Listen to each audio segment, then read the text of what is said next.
তো রাতের জন্য হচ্ছে এখানে গরম গরম পরোটা, কিন্তু পরোটাটা কিন্তু আটার হচ্ছে, দেখতেই পাচ্ছ কতটা ফুলকো ফুলকো পরোটা হচ্ছে।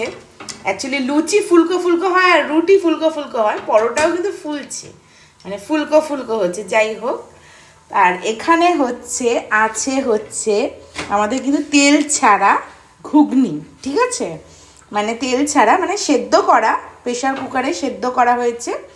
এবার তারপরে হচ্ছে শসা, পেঁয়াজ, কাঁচা লঙ্কা, ভাজা মশলা, পিঙ্ক সল্ট, আর কি বলছে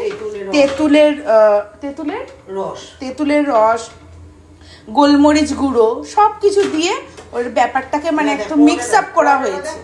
আর এখানে হচ্ছে পরোটা, দেখতেই পাচ্ছ ননস্টিকটা কিন্তু কেনা কাজে লাগলো, তাই না? যাই হোক, এখানে গরম গরম পরোটা যাচ্ছে।